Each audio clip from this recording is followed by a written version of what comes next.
Hello, everybody. Hi, Welcome. Welcome to Unsung Heroes. I'm Cynthia. I'm Chris. Hey, Chris, how you doing? I'm doing all right. I Yeah, think it's yeah.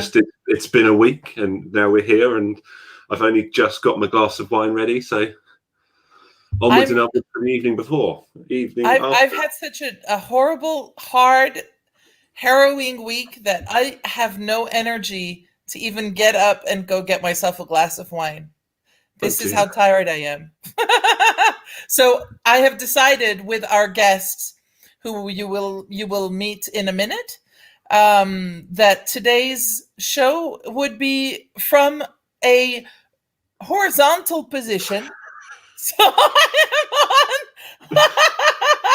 So I'm on my couch laying down and I'm very comfortable and I don't want to move. And I feel sorry so for there your you back go. already. What? I feel sorry for your back already. Oh no, I'm so comfortable right now. I'm just like laying back. I got my I'll chagals join right you. up here. Should I do it from down here? If I did that on my couch on my work chair, I'd fall over. Like I did the I first time I did it on this chair. Thank you. Thank you, Kelly. Yes, let us know if you're watching in recline because this mode I think is the funnest mode and life has to be about being in recline. As long as Sometimes it's not decline. as long as it's not decline, exactly. So, Chris, how was your week? You've asked me. It's been stressful. It's been a busy one. I have asked you. I No, think I so. asked you how you were. I didn't ask It's you. not the same thing. No, it's not. It's been a busy one. It's been a positive and busy one, and I'm just about ready for the weekend. How was Yeah. yours? Mine was really busy, but compared to my 2020 weeks, I'm very happy to be busy. But it's busy. It's like really busy. Good So I'm not going whispering. to complain because I got work and I'm really excited. I'm really happy. But it's been a hard week. So we do our shower thoughts, We do. and you are the one who had this wonderful idea of talking about shower thoughts, and my shower thought of the day is, why the fuck do you have so many shower thoughts? What?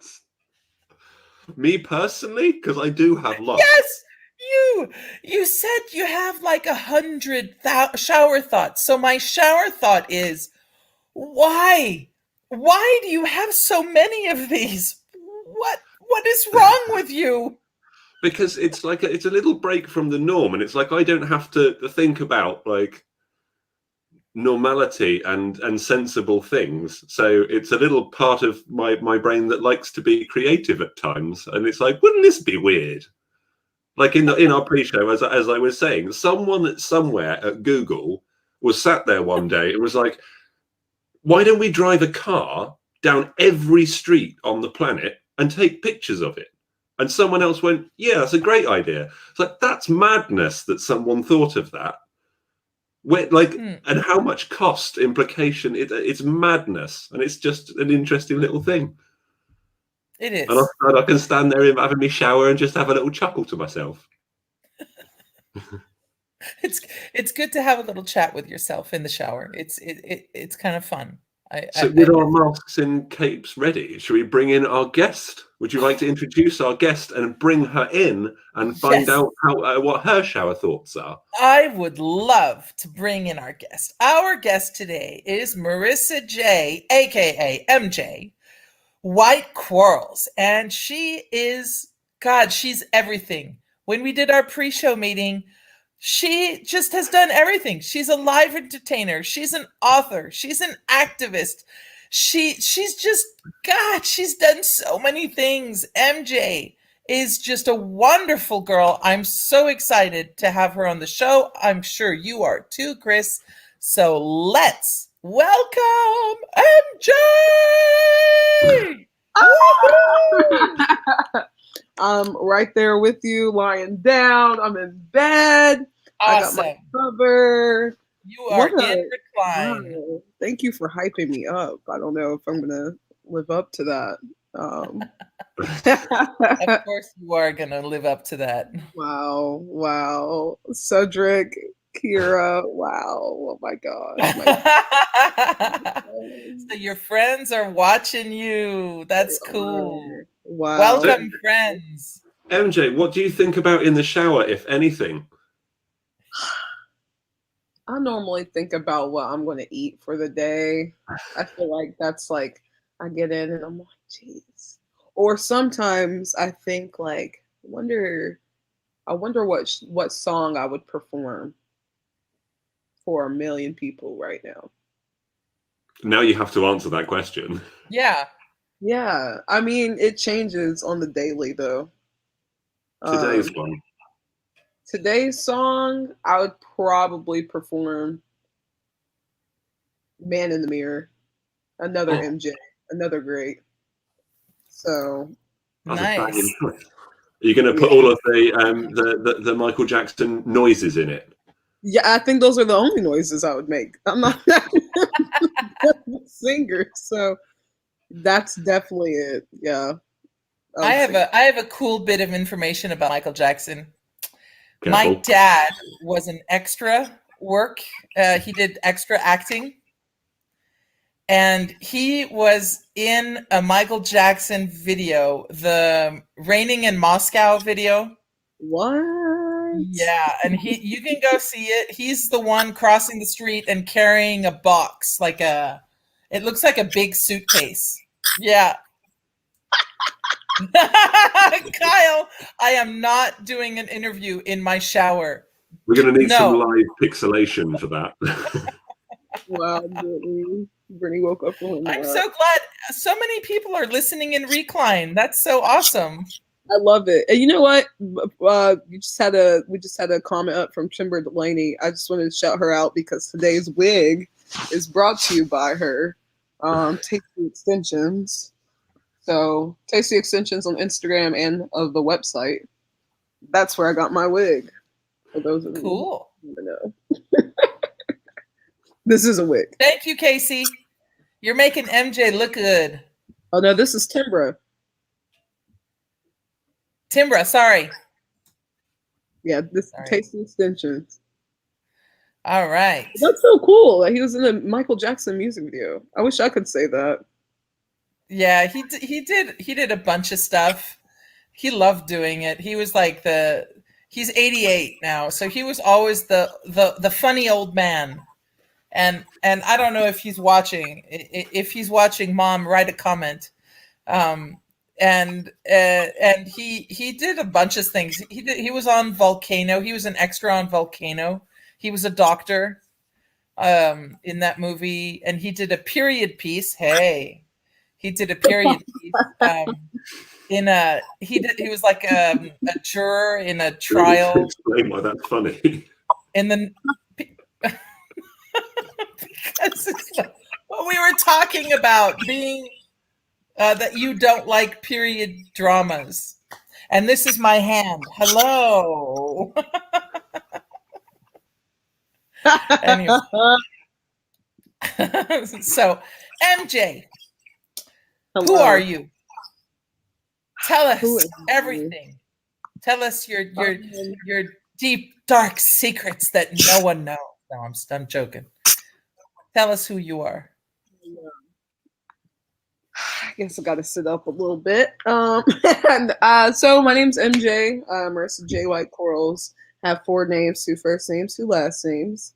But I am an author. I just published a children's book. It is available on Amazon called I Love Your Skin. I am an activist. Hey, there's my book. I'm an activist. At least I try to be. I guess I'm signed to an agency, so I guess I have to say that I'm a model. That sounds so vain, though. But I do model. I get paid to do that. Oh yay! Shout out to everyone. and I'm a performer at Universal Studios Orlando Resort. And I don't know, I do a couple things. So I'm a dog mom. I do a lot. Wear many hats, but I'm a business owner. I'm normal. Just have a lot on my plate. I think Chris and I were very impressed by how much you've done in your 25 years of life. 25. Jesus, woman. 25. I mean, it's crazy. It's Yeah. great. It's inspiring. You're inspiring. Thank you. Thank you. It's hard to for me it's weird whenever I am told that I'm inspiring or someone looks at me a certain way or what have you, because I'm in the back of my head I'm like, I really hope you aren't considering me to be any type of role model or what have you. Brittany. Because in my head I'm like, this is just what I'm doing for myself and also for my contribution to the world, like whatever footprint I can leave. Just trying to help my community. That's beautiful. Thank you. That's the type of thing I like. I'm glad you like it. I'm sure I'm not the only one. So Brittany says the better question is, who isn't Marissa Jay White-Quarles? But so who are you not? I'm not a juggler. I cannot juggle to save my life. That's the one thing you can't do. I can't juggle. Unicycle's cool. Lion Yeah. taming, yeah, crack on. Yeah. Juggling, no thanks. Juggling is not my thing. I've tried it multiple times. Fire bending too is not my thing. Like the sticks and stuff. I can't do that. Oh, Cedric, I love you. Have a great set. He's at work. The org calls. MJ, what do you spend most of your time doing, like at the moment, where we're in a bit of a situation globally? What with all of your different hats and roles and the little bits that you do and the big bits that you do, what do you spend most of your time on? So right now, fortunately, I've been having quite a bit of shoots, like throughout, like 6 feet, mask required. The only people at the shoots who aren't wearing masks would be me, since they're shooting me. So I've been able to do that. I've been doing a lot of this, like interviews, podcasts, and other like similar settings. I finished writing my second book, so that's exciting. And I started Mermaids with Froze, which is my business dedicated to cosplay pieces for mermaids and et cetera, et cetera. I'm working on some other things with that as well, specifically for like hair care. So I've been doing a lot of like personal growth in that manner since I haven't been working, which is cool. It stinks because obviously you have to spend money to make money when it comes to having a business, like being an entrepreneur. But I haven't been as stressed as, I mean, right now I'm stressed out, but throughout the pandemic, like from the beginning, it was kind of like I needed this. So been doing a lot of relaxing too, honestly. That's what, Life in recline. Exactly. Wow. And what has inspired you in these last couple of months, last half of a year? What has been your inspiration? Honestly, I think being as a Black woman in a multitude of events that have taken place throughout this past year has really pushed a lot of people in the direction of diversity and inclusion, right? For myself, and I'm sure, actually, not even I'm sure, I know for a fact, many others that belong to my community, people who look like me and think like me. because it's one thing to look like me, but to not think like me. But people who look like me and think like me have had this motivation to do better. For myself, I've always been inspired to give back to specifically my community and others. But in recent events, it's become not necessarily more acceptable, but more easier to obtain, if that makes sense. You have people who are like, for whatever reason, finally seeing, oh, you know what? We do need Black voices. We do need women voices. We do need to hear what these people have to say. So everything that I've been talking about and walking, I've had the opportunity to get in touch with people who are going to assist in making that happen. I was going to make it happen regardless. But my inspiration was that there are people along the way that are going to be able to better assist.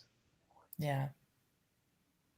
So you mentioned briefly part of that there, MJ. You said mermaids with froze. Can you tell us a little bit more of where that came from and what it is? Yeah, no, mermaids with froze. It sounds like, okay, oh cute, you're selling little cosplay pieces. They're handmade, like shell bralettes, et cetera, et cetera. Like cosplay is like a huge thing in Orlando, right? There's MegaCon Orlando that happens here, and unfortunately, just amidst everything, we haven't been able to have it the way that it normally is. But being as a performer and working in the theme parks, you meet so many people that have like, thanks, Kira. You meet so many people who have an interest for that. But when it comes to mermaids, I just love the idea of mermaids. It sounds like super cheesy, but when it comes to fantasy, fairies, mermaids, wizards, witches, whatever, you don't really see a lot of people who look like you. Normally I have a huge fro. There I am. There's my logo. Normally I have a huge fro. You don't really see too many mermaids with fros, just in general. You don't see a lot of fantasy characters that reflect diversity. So I wanted to do that and promote diversity within my company, as well as still reaching to everyone else, and being as inclusive as possible. That's cool. I love the idea of it. It's funny, you don't realize when something is missing until someone says that it's missing. Exactly.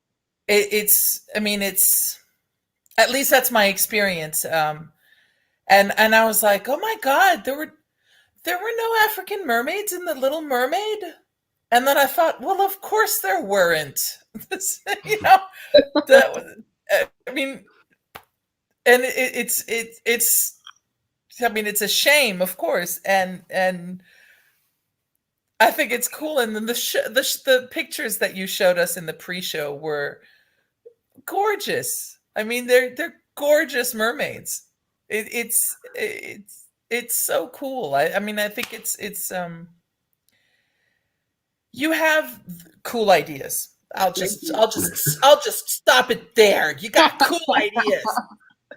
I wish I had cool ideas. Yeah, I mean, the point of, to me, diversity and inclusion goes beyond like obviously having representation, right? But it's also like you said, having cool ideas. When you have a group of people and they all look alike, they're all from upstate New York, or something of that nature, all their ideas are going to be the same. So if I have a 6 group of people and I have Chris from the UK, and I have you that is living in France, I have me from East Tennessee who's Black, I have all these different, I have somebody who represents the LGBTQ plus community, I have someone who has a disability.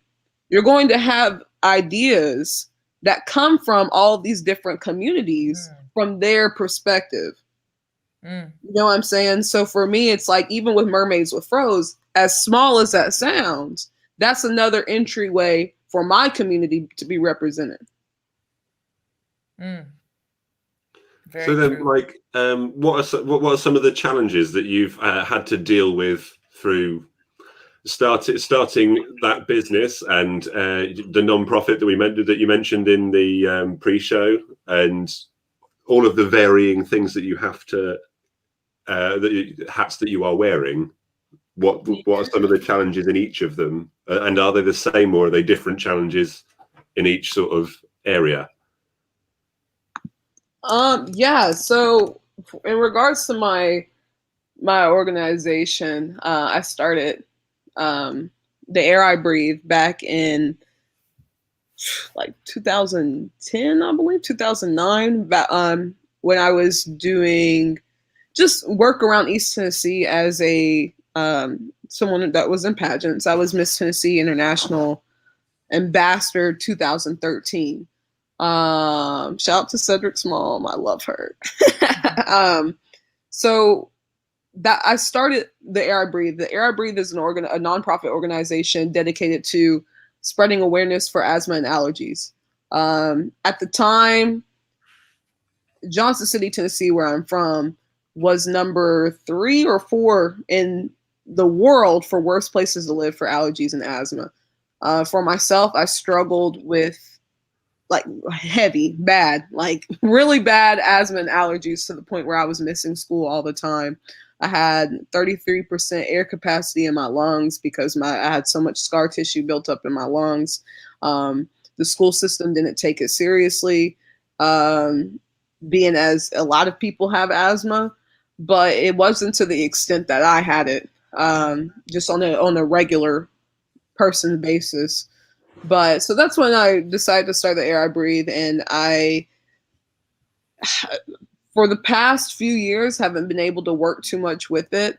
I now just use it more as an information-based page. Like on my Facebook page, I will share information, but that was a huge struggle getting through that, getting through all my health issues, and even in recent times now as a performer, and just everything I've been through with that, discovering I had a heart condition and all that good stuff. It's been a lot. Is that the same in? No, it's not this. Not this. Not this. Cynthia, I can't get my words out. Help. English is fine. I don't know what you want to say. I can't get my words out. I don't. No, I'm done. Just talk about something else until I can get my words out. I don't know what's going on. I have a question and I can't formulate it. Don't do that, Kelly. No, I love it. I love it. I love it. Jesus. So MJ, if you could tell your younger self something that you wish you had known, that you do know now, what would you tell your younger self? I actually just answered this on Twitter the other day. I would say, screw everybody. That sounds terrible, but literally, screw everybody.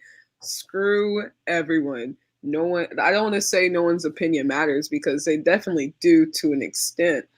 But just I allowed a lot of limitations in my life when I was younger. Again, being Black and dark skinned at that, growing up in racist ass East Tennessee. I dealt with a lot. Going back, kind of referencing the challenges that I faced, like I dealt with a lot, and some of it I didn't even realize I dealt with until now as an adult, looking back, like, wow, that was really racist. I remember being 9 years old, looking at the KKK like dead in their face in their cloaks, because there was an active chapter about 5 miles down the road. So, but once I got that in my mind, that was when I was 19 and moved down to Florida by myself, then I was good. But the earlier, I wish I would have just I don't want to say I wish, because that's not true, but that's something that I would have told myself. Screw everybody. I mean, how would you, like, what advice would you give to someone who is facing a lot of backlash or harsh opinions? What, I mean, it's easy to say screw them, but what I mean, if someone is, I know that I am, I can be, you know, especially with people that I really care about and that are important and inspiring to me, when they tell me that I went down the wrong path, or that I did something poorly or something like that. It's really hard to, you know, just say, ah, screw them, doesn't matter. Like, how would you um I guess go beyond the just forget them. Yeah, I mean, it's definitely only a portion of it. But to go beyond it, you have to envision yourself beyond it. You have to envision yourself in a place where you want to be. Like, okay, I want to. What level of success? What is success to you? Okay, measuring that. Some people believe that success is a lot of money. So, okay, I would have to sit here and think about what are the steps I'm going to take to get a lot of money, and who and what is in my way. Some people, success is starting a family. So what steps are you going to take to get there? You know, there's a lot of different things that I would say play a factor in, more than just saying screw everyone. But you have to see the bigger picture first and stay grounded and stay focused. It's difficult to just say screw everyone, especially when there's more than just, it's not just like a one person, one bully or whatever telling you this, that, and the third. And maybe not even a bully. Maybe it's somebody who does care about you, but you just see something they don't see. And that's, I think a lot of people can testify to that way. Like, we have parents, we have guardians, we have friends who might not feel like you're going to do what it is that you say you're going to do. But the whole screw everybody mentality is like, you know what? That's great. Thank you for that. However, comma, I am going to do it, you know, and just staying focused on that. And having mental check-ins with yourself. I struggle with bipolar disorder, type 2. I have depression and anxiety. So it's definitely not easy just to say screw everyone, especially when a lot of times people's opinions eat you up. But it's mind over matter. What you were talking about defining success. How do you define success then? I don't know yet. I don't know yet, because I think that one thing that we talk about in the pre-show is that there are people who have told me like, oh, MJ, I'm so proud of you. You're so successful, or what have you. But I'm like, I'm not there yet. I just got to keep going. I don't think that I will even measure success until I'm long gone from this earth. I think success is really and truly for myself when the works that I've done while still breathing carry on. So I don't know if I'll ever be here to see my measure of success, to be honest with you. I think that's one of the greatest things that we do as creatives and as artists is leaving something physical in this world that will carry on afterwards and will have an effect afterwards. And I think when I realized that was happening to me, that this is something that's going to happen to me, that I will be leaving something permanent that people will enjoy, I hope, for years after I go.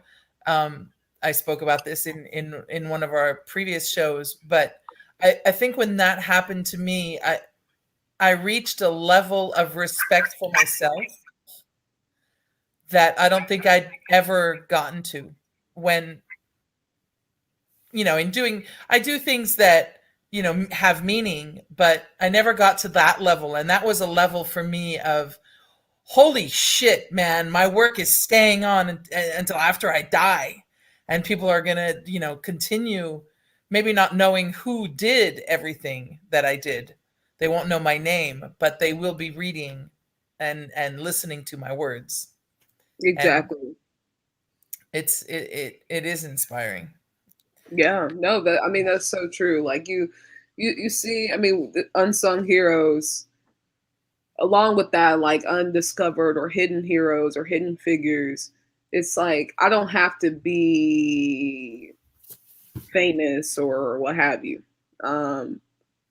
It could be 50, 60, 70 years from now, and somebody that happens to stumble upon I Love Your Skin and just rediscover all over again the message that I was trying to put out, like my works, like you were saying, Cynthia, is like, this is our art, and being creative and just like putting it out there and like, okay, and going back to that screw everyone mentality, it's like, this is a message that whether or not 10 people think that it's great, one person reads it, it's like, wow, this resonated with me. Okay, then I did my job, Very true. I'm super quiet because this has gone so much deeper than any of our questions. I was thinking when you're saying there with anxiety and depression and bipolar as well. So that means there is always a negative big black dog chained to you. Yeah. And how do you get the shadow of that? Like, how do you take that negativity and come across as such a positive person? How do you manage and control that in a way that is allows you to be such a positive influence on people and all the things that you're doing? I don't know. Or is that just screw you mentality? Flipping the bird at the dog and cracking on with it? Yeah, well, honestly, like it's not in my DNA to allow my inner demons on other people. It's not to say that I don't have bad days. I've gotten to the point where now that I recognize those things about myself, like knowing that I struggle with depression, knowing I, struggle with anxiety and bipolar disorder, and I don't take medication for any of it. I know when I'm spiraling. I know when I'm having a maniac episode. So when people look to me for uplifting or what have you, I'm honest with them. I might not tell them my business, but I'm like, hey, I love you. I hope you're okay. Please reach out to someone who is able to be there for you in this moment, because it's not me. I'm just real with them because I can't be everyone's savior when I'm needing help myself.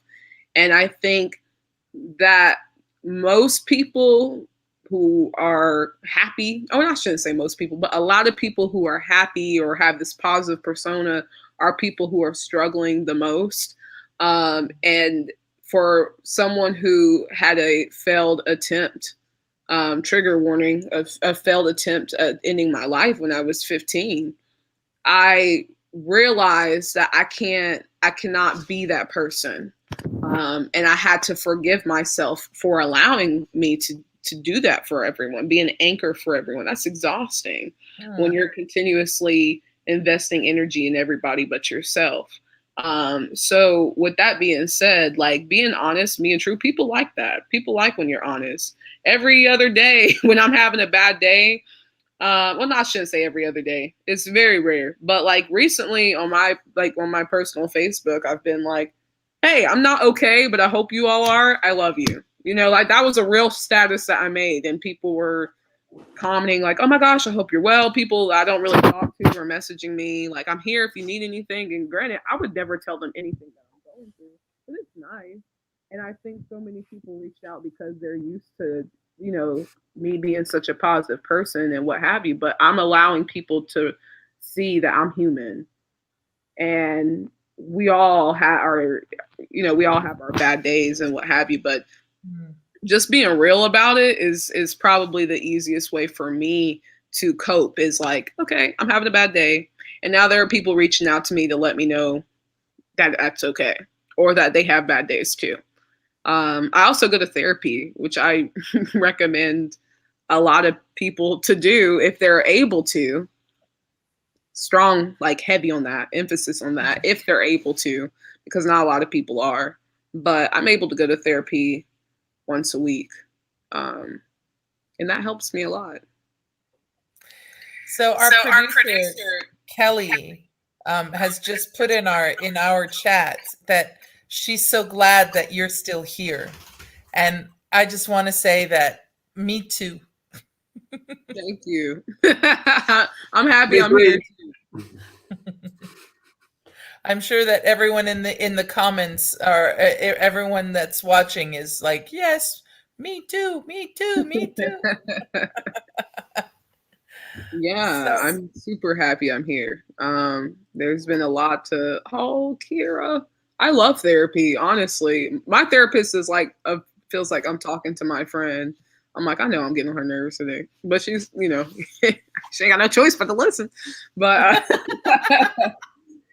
but it's good. It's sometimes you have to shop around for a therapist too. It's not like you're just going to find somebody and be like, okay, this is it. If you don't mesh with that person, then find a different.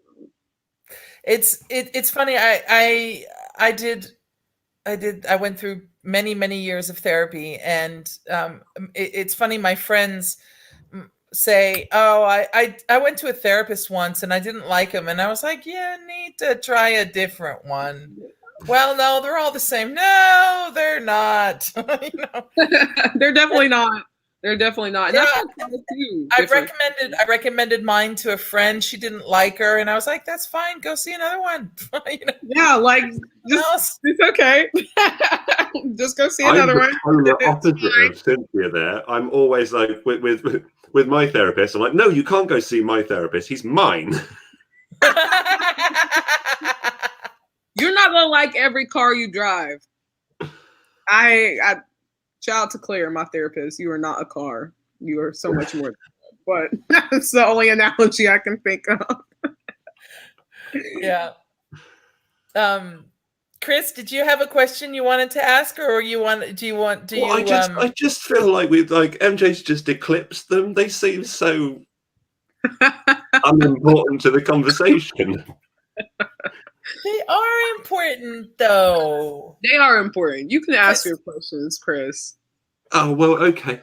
I mean, because where I didn't even know where we are. Oh, yeah, the one I was after. So you've already alluded to some of the bullshit, some of the struggles you've had, some of the medical ones, or lots of the medical ones, and it's like, what's the hardest thing you've been through, and therefore the hardest lesson that you've learned? That was the last one, Kelly. Oh, I'm actually currently still going through my hardest. So I'm not going to touch on that, but I think my second to hardest is I had a stroke in 2019. I know, that's crazy. I was 23. I had my stroke. I was 8 months into working with Universal as a performer, and I had bad chicken one day. Like I was like, oh, this is terrible. And I was throwing up from like 2 a.m. to 7 a.m. I called the suicide hotline. I have no idea why, but I called them. I get this woman on the phone named Christine, who was super cool. And she's like, are you still throwing up? I was like, yeah. And like every 5 minutes, I'm like throwing up. And then she's like, maybe you should call 911. I was like, okay. So I call, they get there. They're like, are you aware of your heart condition? I'm like, what are you talking about? They're like, yeah, your heart rate was like 2 times more than what the regular rate is. I was like, oh, gee, that's crazy. Maybe it's because I'm like throwing up. They're like, no. Yeah, we need to get you on a stretcher. And I'm sitting here like, wow, why does my face feel like it's falling off? They were like, that's not funny, but they were like, oh my God, like you're having a stroke. So I end up getting on the stretcher, get to the hospital, blah, blah, blah. And they tell me I had a blood clot that went to my brain, and that they want to have emergency heart surgery that week. That was the same week that I had just been nominated for a Woody Award. The Woodies is essentially like the Oscars for entertainment for Universal. And I had to like sit and think like, if I do this, is it going to make me stop performing? Am I, I worked so hard for this with, everything with my asthma and my allergies all through high school. I wasn't supposed to cheer. I ended up cheering in college and just everything that I went through. I'm like, all this just for it to end like this. Like I'm at 23, So mentally that was a lot. The Woodies were that week. Like the Woodies were on a Friday. I was admitted to the hospital on a Monday. And I told them I wasn't going to do the surgery. And they were like, what do you mean you're not going to do the surgery? Like, you have a heart condition. You had a stroke. I said, yeah, I'm not going to do it. And so they were like, well, let's just monitor you. The cardiologist came in. He's like, you're going to do the surgery. Like, you have to. And I was like, no, I don't. I'm not going to. I was like, I'm going to pray about it. Yeah, I was like, screw you. I was like, I'm going to pray about it. He goes, oh, you're going to pray about it. Okay, so you're one of those. Okay, I'm going to respect that. I'm going to let you pray about it. But the next day, he was like, I'll give you 24 hours. But if you're still having these palpitations in your heart, then we have to have the surgery. Because it was scheduled for, I think, Tuesday. Yeah, the surgery was scheduled for Tuesday. And I was like, I'm not going to do it. And then he said, I'll give you another 24 hours. So if I was still having the palpitations on Tuesday, then it was going to be scheduled for Wednesday. Cool. 4:00 in the morning, the nurses knock on my door. How are you doing? We're just here to check your vitals. I'm like, girl, I was asleep. I was doing just fine, but okay. So they come in, they check. Palpitations are gone. And she's like, do you feel anything? I said, no. And it's like nothing ever happened. Like, but these palpitations I've been feeling since I was like 15, and I've actually been to the hospital about them before, and they were like, oh, you're fine. I've been on a heart monitor. They're like, you're fine. So I've had this like issue for a while. It's called AFib. I ended up not having the surgery. I had to be in there for the rest of the week, but I didn't have the surgery. And I went off my lovely way, went to the Woodies on Friday. Cedric won. Cedric was on TETV earlier this week. His mom's in the comments, and that was my victory, was being able to be there and see him. And I was just happy to be there. Everybody was like, weren't you?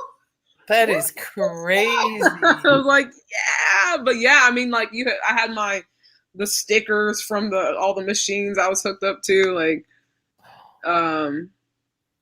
yeah, that was a challenge. That was my the biggest challenge in life. I'll give you the second. Yeah. I have a question. So you have so many projects. Yes. What are you like? Like, what is happening inside of you when you have a new project coming? Do you feel anything? Is there something like, oh God, oh, here it goes again. I know I've got a project, boiling up inside of me, and you know that there's something that's going to happen, and you're going to do it, and it's going to be reality in a certain amount of time. Do you have that feeling coming up? Yeah, that's so funny, because when I think of something, I'm like, oh wait, let's go. Because in my head, I'm like, if I don't do it, somebody else is going to do it, and it's not going to be as good as the way I want it. Like that's literally how I think about. I'm like, like even when I wrote I love your skin, I'm like, I'm sitting here, I was like, I've written tons of things, but that I decided to publish because I was like, you know what, screw it. screw everybody. I'm just going to do it. We're in the middle of a pandemic. Let's do it. I'm going to invest my own money, whatever. Let's do it. And so that's how I feel about like most of my projects now. I used to not be that way. I used to have tons of ideas and I'd write stuff, I'd make things up, and then later on, years later, I would see it on TV, and I'm like, damn, didn't I think of that like a decade ago? And it's not like I'm that old, but I'm like, I really was thinking, I thought of that so long ago, and I could have done it so much better. So that's how I feel. Is I'm like, let's do it. It's like a race, but I don't know who I'm racing against other than myself. But it gets fun. I have a planner with a bunch of stickers. And I'm like sitting there and I'll, write things up. I'm like, let's go. Even if I hear somebody say something, I'm like, you gonna put a patent on it? You gonna copyright it? Because if you don't, I'm gonna do it. I'm gonna do it better. So let me know. I'm just trying to help you out because I'm gonna give you 10 days. No, I haven't taken anybody's ideas, but I'm just like, okay, let's do it. I get excited. I try not to tell everyone though. That's when I wrote "I Love Your Skin," I was like, I need to tell somebody. I need to tell some. Who can I tell today? Who's not going to tell anybody? But I'm going to tell somebody. Yeah, I think that's really hard when you have an idea and you don't want to tell everyone because then you don't want someone to take your idea but you're just so excited about that idea and you want to share it with everyone. You're like, oh, I can't tell anyone. Right. I tell my mom because I trust her.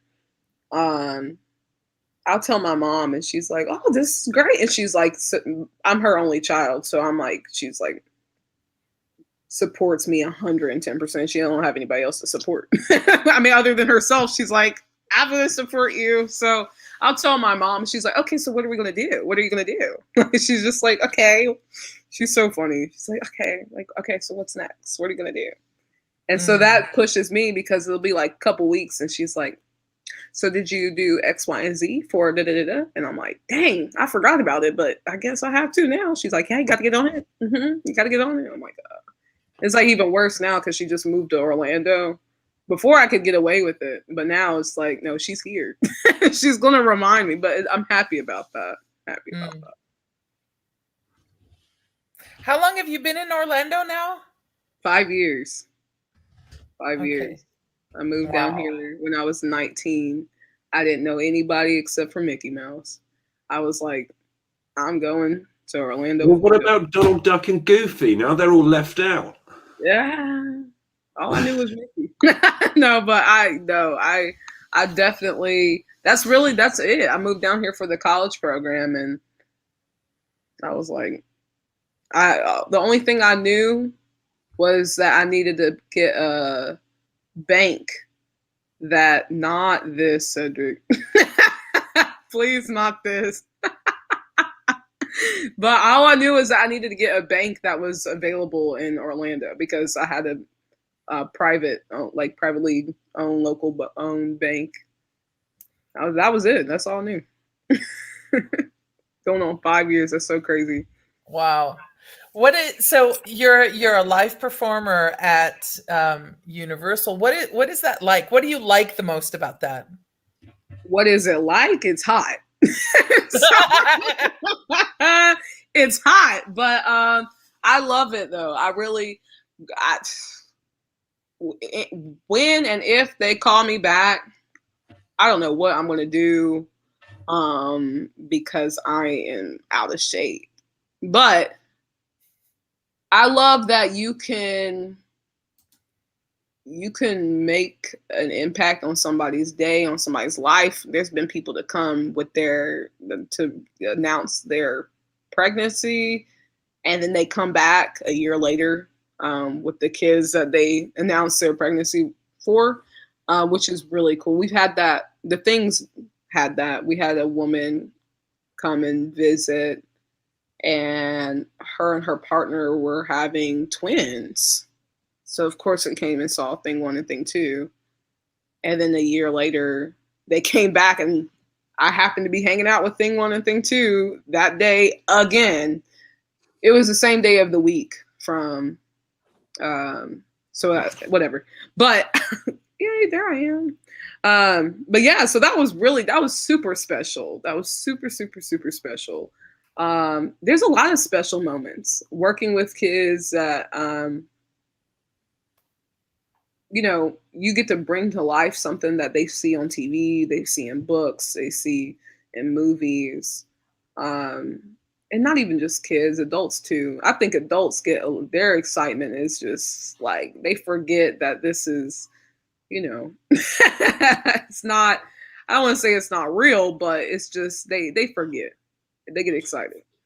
But it's phenomenal being able to put aside anything that I'm going through for the day, anything I'm going through for the week, and just transform and immerse myself into a completely different reality and just be somebody else. I think that's how a lot of like actors feel when they immerse themselves in roles. And that's what I do. They don't see me. So do you have like an encounter with a guest that is sorry, I've got my barman has now just served you my beer. wow, that's amazing. Do they make those like everywhere? Like, can I order one? Yes, curry dog.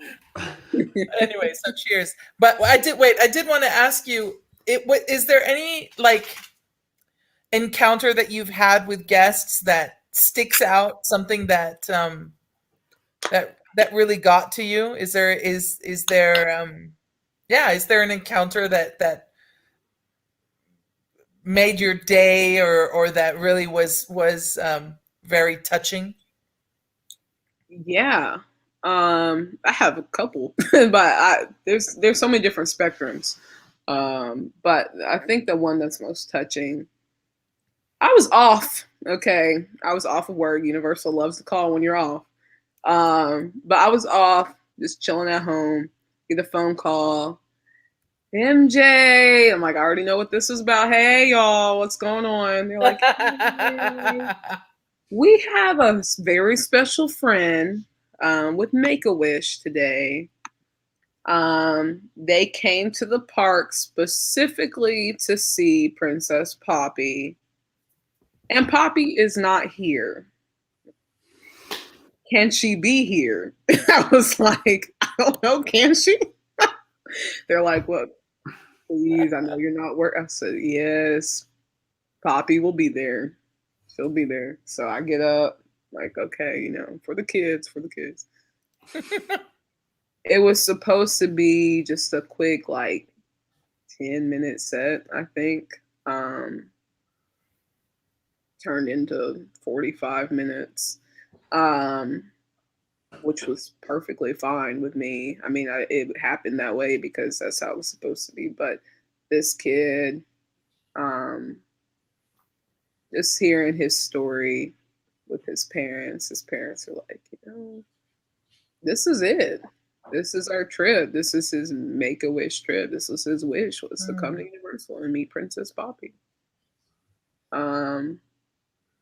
We don't know how long he has. That's it.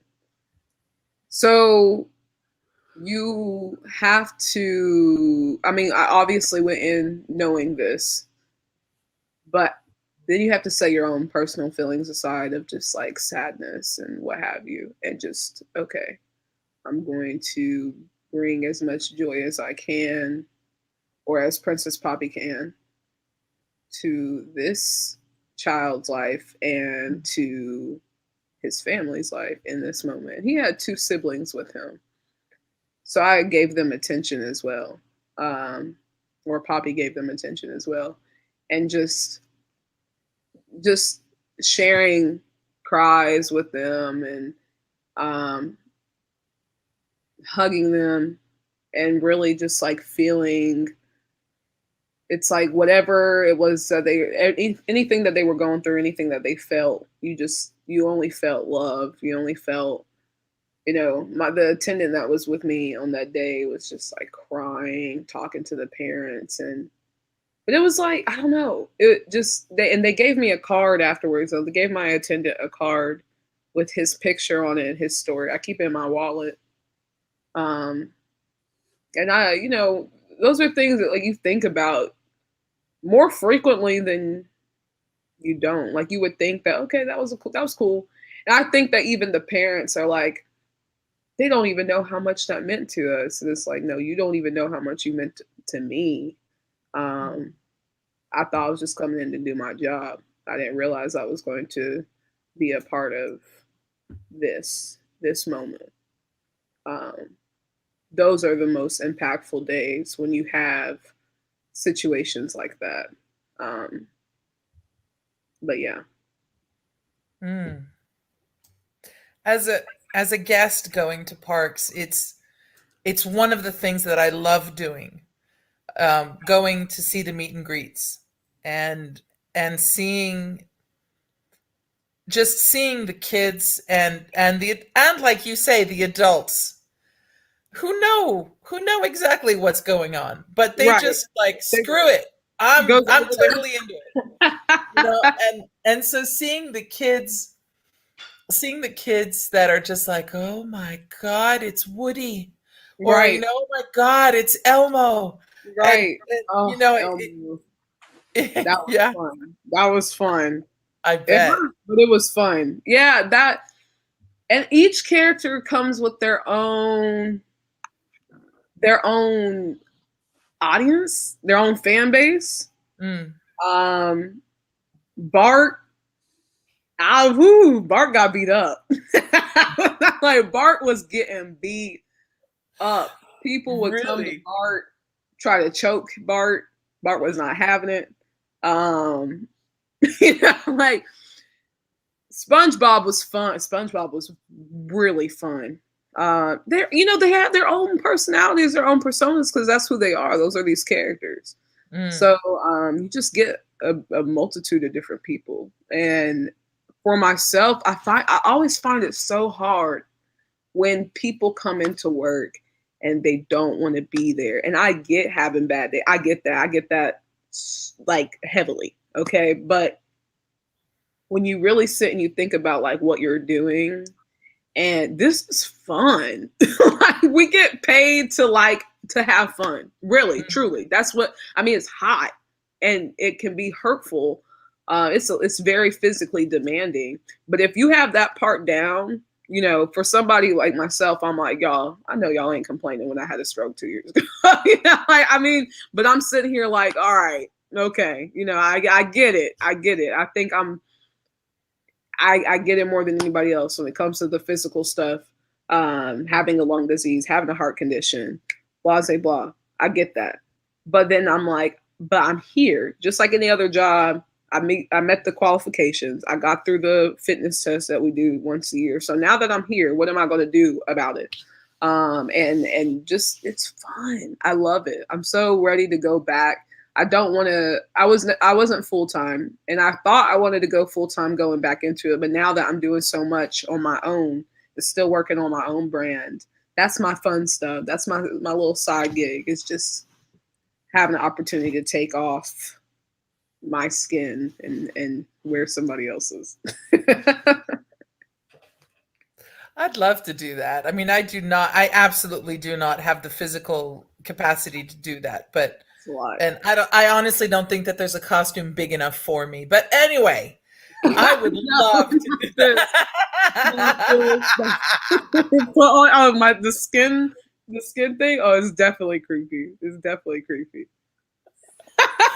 I'm immediately trying to think of costumes that Cynthia would be fine in. Baloo. I would be okay in Baloo. Sully from Monsters Inc. Yeah. Shrek. This is awful. I'm not participating. Well, no, it's true. I mean, it's true. There's certain realities that you face when you have physical limitations. I'm not going to be doing SpongeBob. This is not going to. Right. We say hanging out with or friends with. Right. I won't be hanging out with SpongeBob. Yeah, I actually don't hang out with Poppy anymore. That was a sad day. That was a sad day.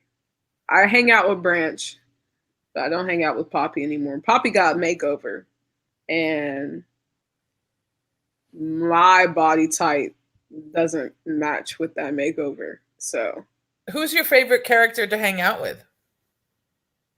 It was Poppy. Wah, wah, wah. Honestly, I'm with Branch. It's Branch and the Things are all I hang out with now because I ranked over at the show at Seuss. So I do a show 6 times a day, right? 6 times a day I do that show, and I'm like, all right, but it's fun. It's challenging because you have counterparts. So it's like, whatever my thing is doing, the things got to match each other. Needless to say, and then the things are also hanging out with Cat in the Hat. So it's like, so that's cool. That's a challenge, especially if you don't know your counterpart that well. Book a vacation. They should pay me for this. As for and us. Yes. As for dang, I don't know. I'd say Bart, Branch, or Things. Bart's fun because Bart can be a complete dickhead. And like sometimes you have those days. But also, I mean, you still have to be nice, but it's like I don't have to be that nice. So yes. My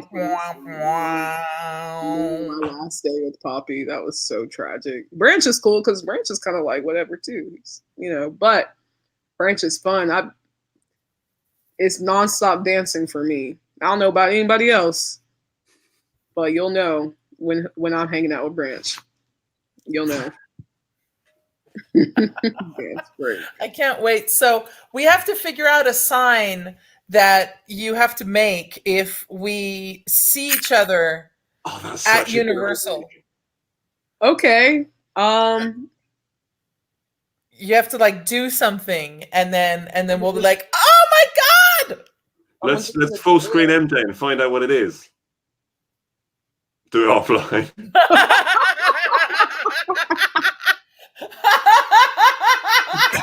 No, because everyone's gonna know.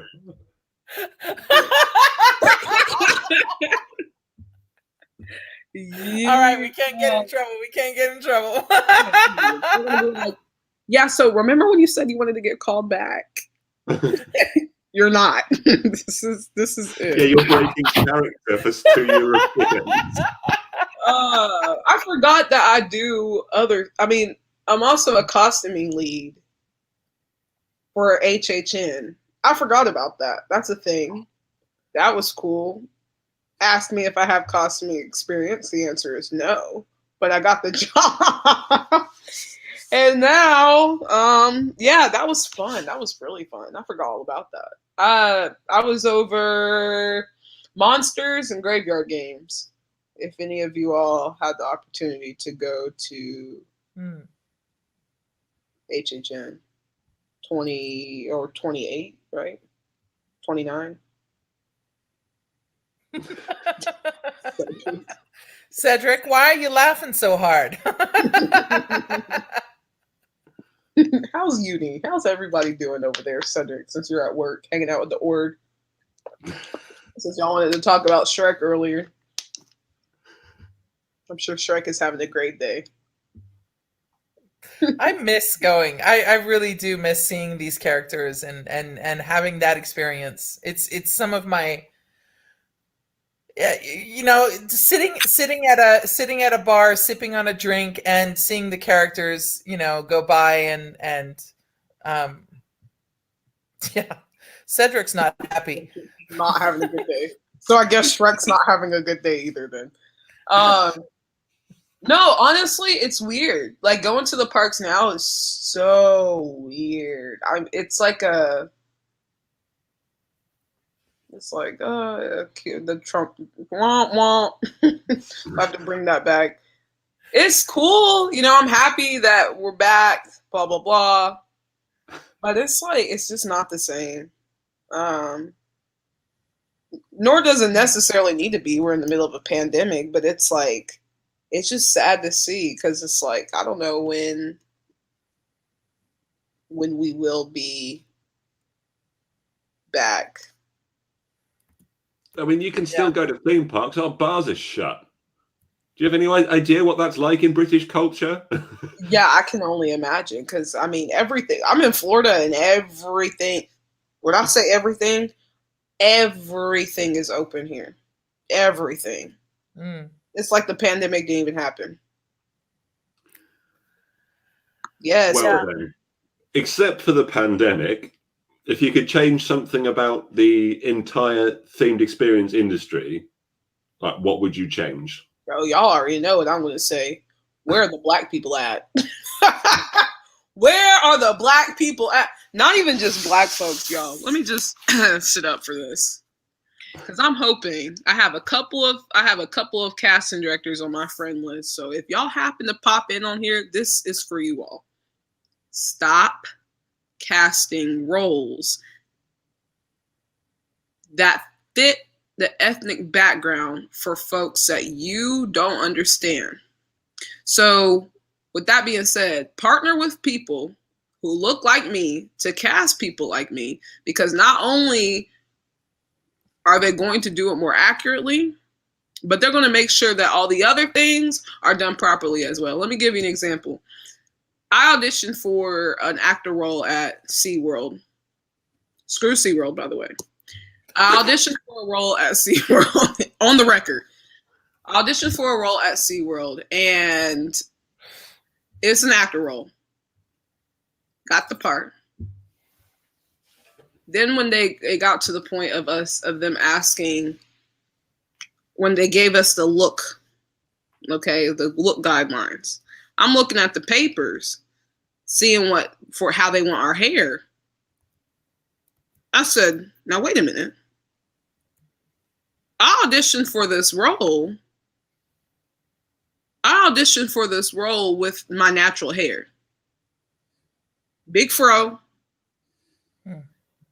Why is my hair not being represented on these pictures? So I talked to him. I'm like, hey, you cast 3 people that I know for a fact auditioned with their natural hair. Why are we not on here? Well, is it possible that you could just, get a wig or something to, huh? Do you know how much a wig costs? This Tasty Extension wig is $200.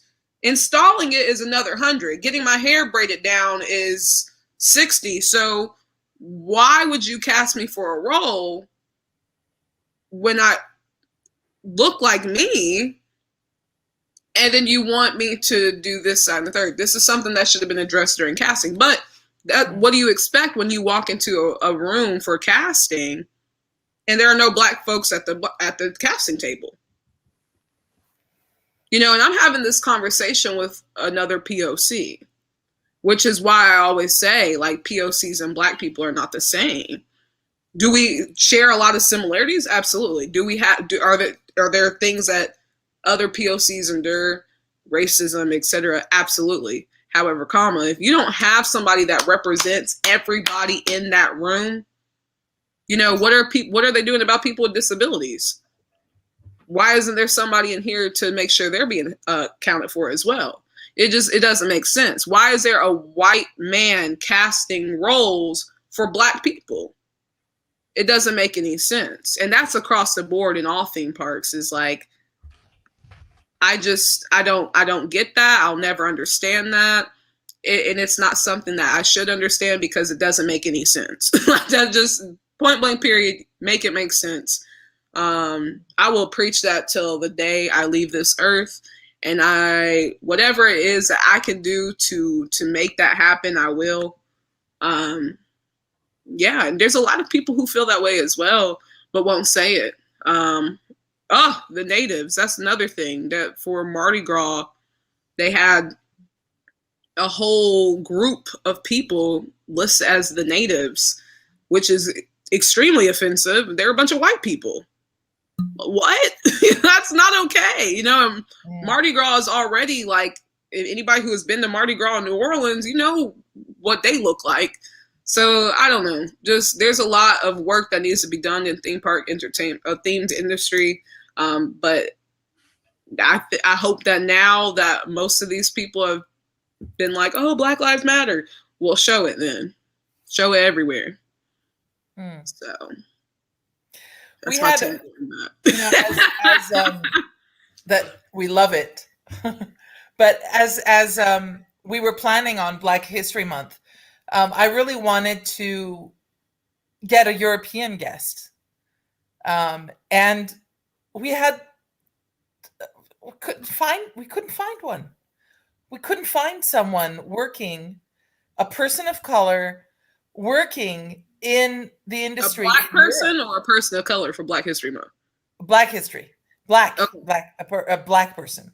Okay. Working in this industry in Europe. And I asked so many of my friends, do you know anyone? And everyone was like, oh my God, this is so bad. No. Yep. I mean, look at Disneyland, like Tokyo Disneyland, and there's in Shanghai, you can't even meet Tiana there.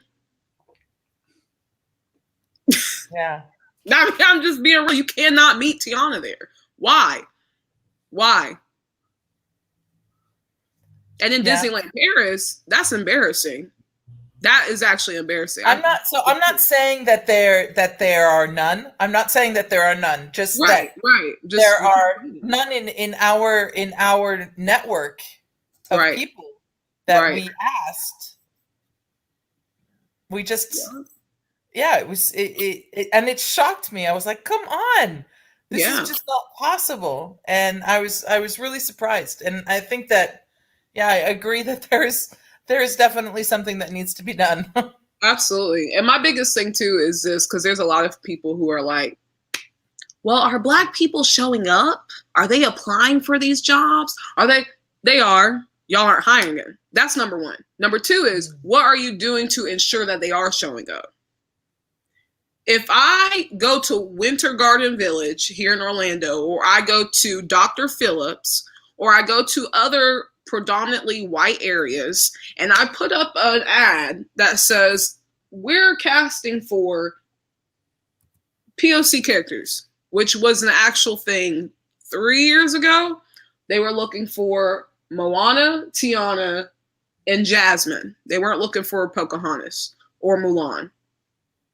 Those were the three characters they were looking for. Now, why are those ads popping up in places where you're not going to find us?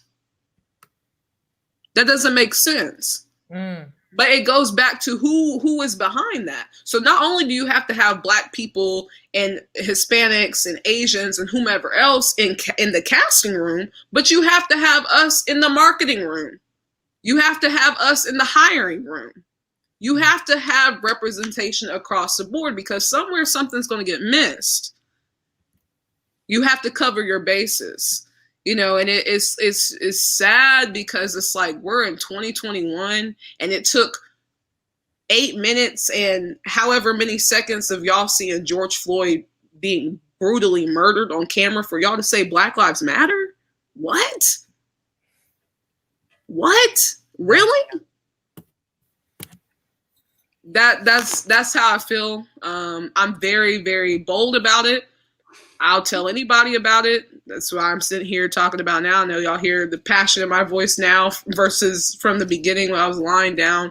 I don't care to say it. There's a lot of folks who feel like they'll be burned, though. And this goes back to referencing what I said about the inspiration of what I do and where I am at in my life now. Is the minute these companies start putting out these statements about diversity, inclusion, y'all messed up, because now I'm going to hold you accountable. Now is our opportunity to speak up. You're gonna blacklist me for speaking up after you said that this is what you were gonna do? It's just like we do here in America with our government. We have to hold these people accountable, because y'all already said that y'all were gonna do it. So now what? You know? It's the same kind of sentiment from these bigger companies and corporations as thoughts and prayers, which we laugh at over here because it doesn't do anything. It's like, oh, I've made my statement, my sentence. Well, it's like, just don't make a statement. Action. Right. Action speaks for thousands of words. So why not just go do it and say, we've changed our policy. This is what we're doing now. That's all you need to say. Not like because of this, because of that. Because we've done something good. We've taken action. Move on. Carry on. Positive change all the way through. Exactly. I'm not going to pat anybody on the back for a statement. Platitudes and I'm not patting a single person on the back for a statement. I'm not even going to pat them on the back for a change policy. I'm not patting anybody on the back for doing exactly what they're supposed to be doing. Exactly. And that's just that in a nutshell. I have a lot of allies that make themselves known. I say on Facebook all the time, and I say in real life, I'm like, look, I'm not going to applaud you for fighting for equality. I'm not doing that. Is it appreciated? Absolutely. But I see you. You don't have to tell me. You don't have to message me. Today I donated $100. You don't have to tell me that. I appreciate it, but this is what we're supposed to be doing for everybody. You know, you use what you have that other people don't. People who have disabilities, people who don't look like you, people who are shunned out of their own families because of who they choose to love. Like, this is what we do. We're human beings. Be humane. It's not, you know. But yeah, you're absolutely right though. This is something that we have to put action behind. I'm still navigating and networking at that to figure out how I can help where I'm currently at. It's also a matter of like, if they want the help. Because they have the resources. It's not like, you know, there aren't folks like myself or Cedric or many other people a part of the themed entertainment community who vocally speak out like this. I don't know if they know that we do it, but they might know.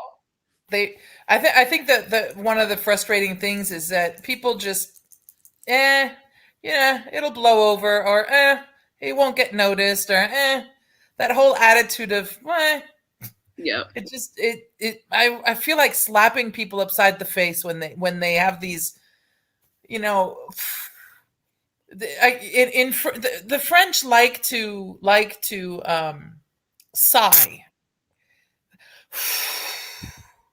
like that, and I call that oral flatulence. And they love to do that. Yes, it's strange. Buccal flatulence, and they love to do it. And this attitude of, whatever. It is what it is. I can't. Ever since you know who said those words, I cannot hear them anymore. It's just like, it is what it is. Riles me up and just gets me like viscerally angry. Because I have a similar one. It's that's the way we've always done it. Oh yeah. Exactly. He's like Voldemort. We do not speak his name. But somehow it's okay to type Voldemort and us all say Voldemort. That's fine. Exactly. It just Hey, roused me up. My Harry Potter shower thought, Cynthia. Huh? Shall I say my Harry Potter shower thought? Yes, go for it. So if a couple, a heterosexual couple, I would have to say as well, took Polyjuice Potion, then they would be able to experience their relationship as the other person. And then they could decide on what kind of sexy time they wanted on a monthly basis. Or what the other one wants to eat for dinner. Yeah. Oh my God, that'd be so cool. I never actually thought about Polyjuice Potion to be a man for a day, but now it's just like, yes. Cynthia, you just spend the whole day helicoptering in front of the mirror. And you know what? She was knocking your shower thoughts. We didn't forget. We didn't sigh at it. You didn't orally flatulent. You didn't orally Right. fart.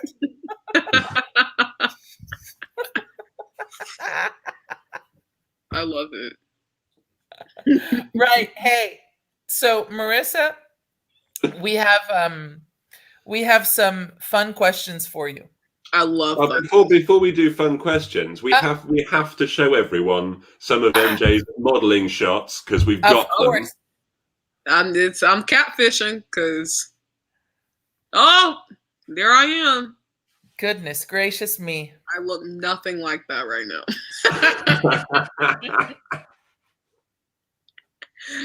Yikes, what a catfish. On this week's episode of Neve Discoveries. So did you use all of these on like Tinder profiles or anything like that? I do not. I've actually never had a dating profile day in my life. My boyfriend, who was in the chat early, I don't know where he's at. He's probably hanging out at home. So true. The photo on the left where I'm in fitness gear. I'm a model for a brand called Kick-Ass. They're awesome. They're super cool.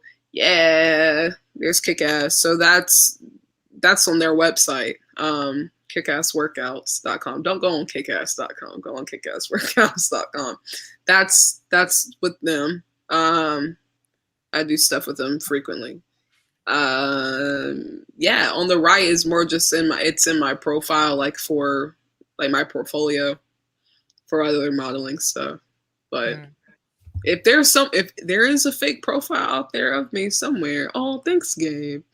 If there's somewhere out there with a fake profile, then I'd say they could use. So whatever works.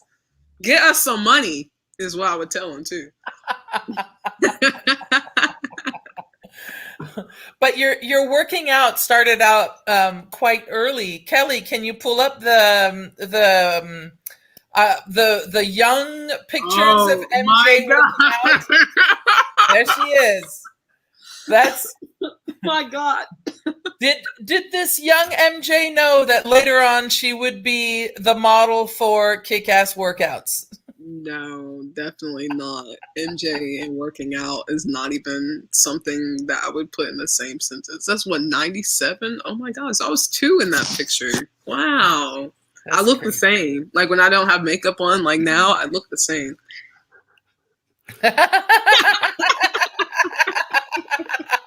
Let's see that picture again. I want to compare the teeth. Because yeah, there you are. Oh, so cute. Is this going to be our new game? Getting every one of our guests to take a baby photo and reenact it. Oh my God. Exactly. We should definitely do that. I love it. That's awesome. So young. Sorry to all future guests.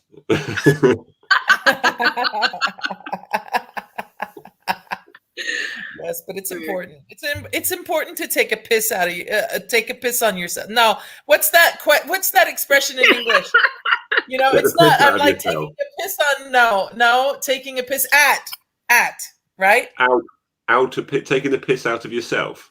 I don't know if white people say that. I don't know if that's a saying. I don't think we say that. It definitely is in England, MJ. It definitely is. Taking the mickey, taking the piss. Taking a piss out of yourself? Oh, I think that's... not taking a piss out of yourself. Taking a piss out of yourself is going to the toilet, Cynthia. Taking the piss. Thank you, Kelly.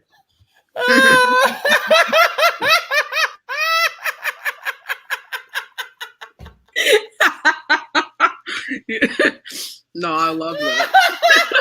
Living in France way too long. Oh my gosh. Oh my goodness. For a living, Cynthia? Translator. I don't translate into British. Sorry, I was trying to connect with the British, making fun of someone. I gotta get out there. I gotta get back out there. I don't know when, but I gotta get there. Well, You got to get to France too. I mean, No, I need to get to France. I'm gonna bring my dad so he can translate. Since he's yay! dad, Bring Dad over. I can talk French to him. I don't know why that man speaks fluent French. He's from Pennsylvania. I think that's something you should go ask your dad. Why does he know how to speak fluent French? I did ask him that once. He told me that it was just easy to pick up. Like it was like people were juggling.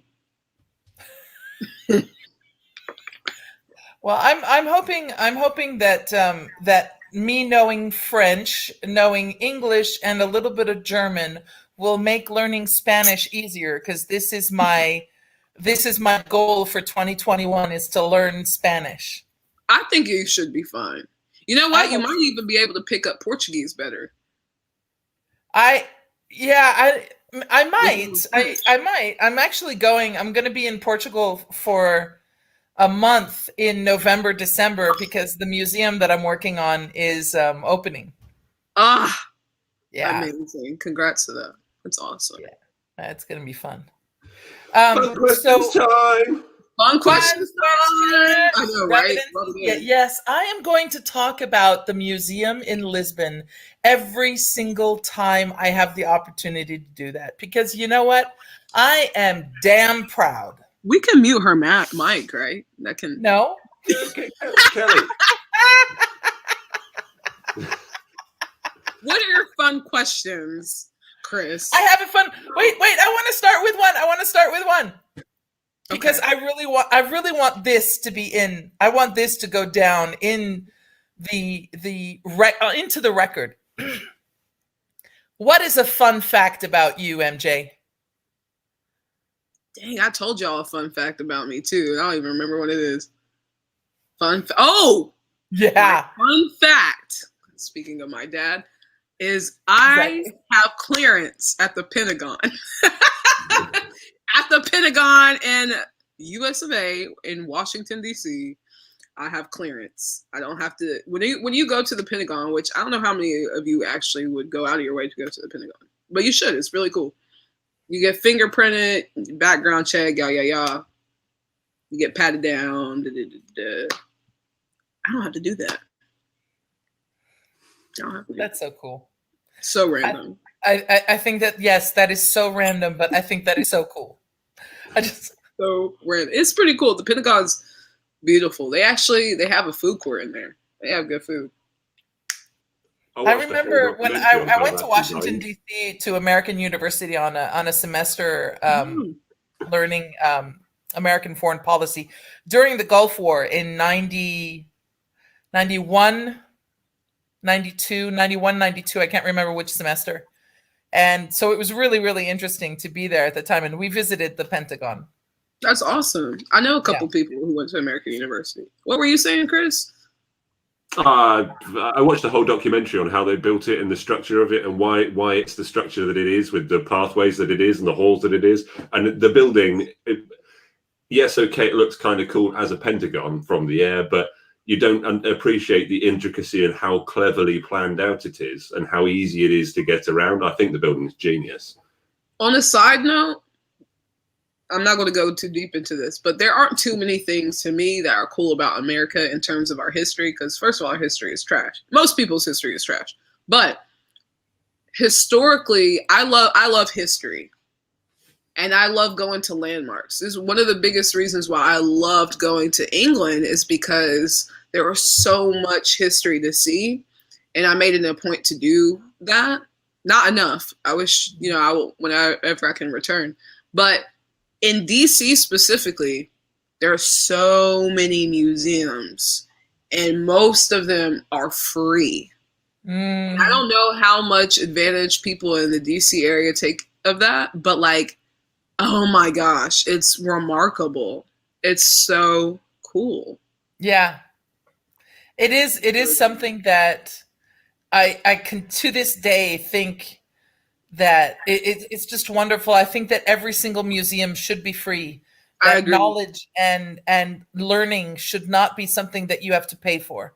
Right. I agree. It's so cool. That's how I got interested in history, because it was one thing to be in class and first of all they're half-assing it anyway, they're not even telling you the full truth, but just to sit there.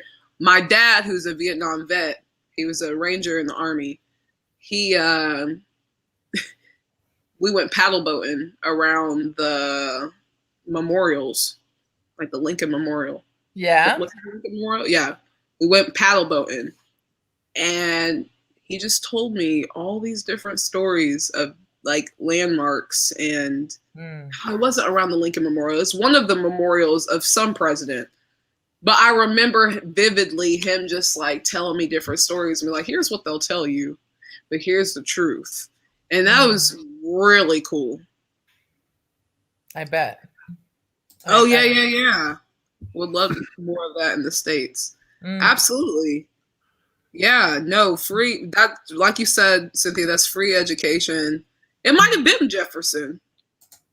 I think it was Jefferson. I can't remember whether the Jefferson Memorial is around a pond. It might have been that, because they're like these swans that you can rent, or like flamingos or something, but you can rent to like paddle boat, and there's a bunch of cherry blossoms, because DC is known for their cherry blossoms, so they have a cherry blossom Memorial. Yeah, it's the Jefferson Memorial. Oh, it's so cool. Yeah, I definitely DC's cool. Wouldn't live there, but DC's cool. Yeah. All right, fun questions. Yes.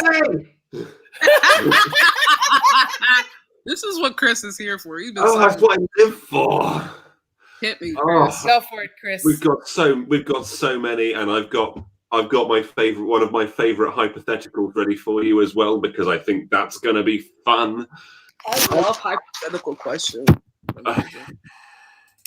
Right, okay. This is Unsung Heroes. So if you could have a superpower, what would it be and why? I would have the ability to fly, because I'm trying to be out. Just trying to be out anywhere at all times. Gone. Yes. All right. If you could be a Little Miss or a Little Mister, do you know that series of the cartoon characters, Little Miss and Little Mister? No, but I know I see it in my head. I just don't know what they're about.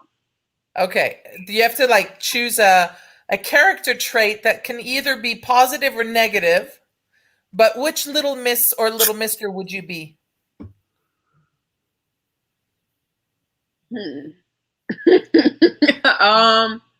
Character trait? Yeah. I would be spontaneous. Is that one? It doesn't matter. Little Miss Spontaneous? Yeah. I like it. I like it. That's a Little Miss that I'd like to be friends with. Yeah. Absolutely. And I can fly. That's my superpower. If we're adding these on, I'm already your best friend. In my head, I added it on. Hey, do you want to go to a museum in Beijing? Let's do it. Fly. But would you be flying with a Guinness or a Bud? Or a... I don't... Sorry, answer that. A Bud. Yeah, okay. And apparently this is an American one. I know that you've just depressed Chris. Chris is now depressed because we've had like, I don't know how many answers, and most of them have been Bud. I don't get it. Anyways, like soft shell taco or hard shell taco, I have no idea what that means. It depends on the meat. Oh, okay. Go for it. Depends on the meat. Ground beef, I can do both. But like steak, I have to have it soft. If it's chicken, it has to be hard. I'm a taco enthusiast. So I'll leave Cynthia to react to that. I never like ground beef. I don't think I've ever had it in a soft taco. Really, it's so good. I've never ground beef, but because I'm from LA, so right. I grew up. Soft tacos did not exist in my world. In my world, we only had hard tacos, and then I discovered soft tacos, and I was like, oh yeah, soft tacos are so good. There's a place in my hometown called Holy Taco Cantina. If any of you ever go to Johnson City, Tennessee, I don't know why you would, but if you do, go for the tacos because it's the best taco I've ever had in my entire life. And I've been to Texas and New Mexico and Mexico, and it's still the best taco I've ever had in my life. Wow. Okay. If you were on a game show, Who Wants to Be a Millionaire, and you could have anyone on the planet as your phone a friend, who would you pick? I'd call my dad. He's really intelligent. Like anyone in the world, and you'd still pick your dad. You know what? Because my God, your dad's going to be smart. I don't know. Who are some other people who are smart and like that are like not my dad? Stephen Fry. You've never heard of him? No. I'd call somebody on TV. I'd send a tweet out. Which one of you would be able to help me? Who wants to be a millionaire last season? That's who I call. They would know. They would know. All right, Chris, go for it. Oh, I don't know which one. All of them, Chris. Well, okay. But I'm gonna pick my one before Cynthia picks it and steals it from me. If you were to ride into the battle on an animal, what animal would it be? Honestly, I think a giraffe, because I'm really short and maybe like, you know. Well, you'd sit on its head to make yourself tall. What? Yeah, I'd ride on the back of a giraffe. Plus, like, where are we going? You know. To battle. Yeah. And giraffes fight with their necks. They do. The giraffe emoji is sending me. Yes, I would ride on the back of a giraffe. Absolutely. 100%. Love it. What did Justin have, Cynthia? Unicorn. I have a question. Yes, it's a question that's not on the list, but I asked it last time and I liked it. If you had to lose one of your senses, which would it be? Yes. Smell. I think a lot of people would rather lose smell because, man, you can get some I could do without some bad smells out there. I actually have a friend who cannot smell.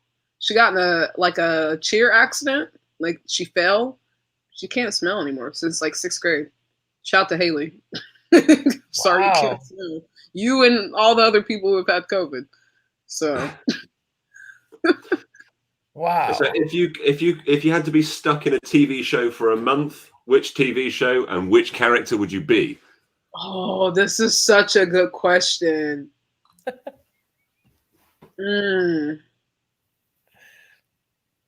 Oh man, I watch a lot of TV. Maybe like maybe Law and Order. SVU. Who would I play though? I know that's so random, but like I love Law and Order. In the criminal justice, yes. Like, who would I play? I'd Olivia Benson. Yeah, I would do that, or like Riverdale because they're just so stupid. One or the other. Because we're screwing around with the order of all of these questions, Kelly must be having a nightmare at the moment trying to pick up on what question we're going for. I love it. Sorry, Kelly. Hey, Kelly. Where's Sarah? Because we have a PA. Where's Sarah? Sarah can come up to you. Yay! The whole Unsung Heroes team. Okay, we're gonna go off screen now.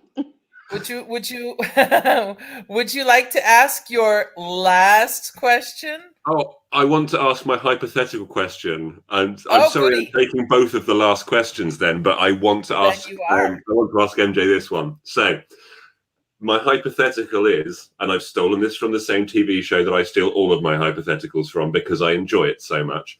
You must stage a fun-filled and romantic date with the man or woman of your dreams without spending any money. What do you do? Okay. Well, if I rob a bank, did I steal the money? No. I mean, I stole the money, but I didn't spend the money, right? Or no? But you would still be spending the money. If you had the money and you gave it for services, then you've spent money. Yeah, I guess so. Okay, so for free. Boom. Here's what we're going to do. We are going to go to the beach because I love the beach. I don't know if my partner loves the beach. Too bad. I'm on the date too. Going on the beach. Gonna have a blanket. Make a bonfire for free. Probably take a while. And I'm gonna bring like a ukulele and like whatever I had at the house because I can't spend any money. So maybe leftovers or ramen noodle that I can make over the bonfire. And get a notepad and we're just gonna write music. That'd be fun, right? Totally. With the ukulele. I love that. I love that you play the ukulele too. No, but I'm trying. I'm learning. Awesome. I play the piano by ear, actually, but I'm learning the ukulele. Wow. What does MJ not do? Juggle. Juggle. I juggle life, but I can't juggle physically. All right, Chris. Which brings us to finally, if you had to wear a hat for the rest of your life, a big hat or a little hat, you couldn't tell anyone why you're wearing the hats, but you have to wear it and just live with it. And the choices are big hat, little hat. These are your choices, not whatever you've got there. These are your choices. Black hat. The big hat. Yeah. I'm the new Abraham. For the big hat. The school that I went to, my high school, is the Science Hill Hilltoppers. If you Google our logo, that's it. I swear on my life. Yeah. Oh my gosh. I got this hat for this show, and it doesn't I can't wear it because my head's apparently too big. So I have to take the little hat all the time. Gosh, that would hurt. Honestly, the little hat would probably be more ideal with my fro. I could only wear the other hat with my wig on. I'm sure you can precariously balance it or clip it in some way. Yeah, I can balance. We have seen your hair at its fullest, and I mean that even the big hat would look like a fascinator on the top of it. Or I could look like a lamp.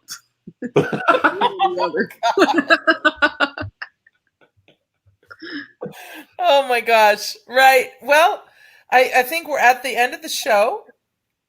I don't know. Chris, do you have anything to add? Like, follow, subscribe, alert buttons, all social medias. Much love. Exactly. If you don't want to miss any of our unsung heroes, you gotta like, subscribe, and sign up, and follow, and smash.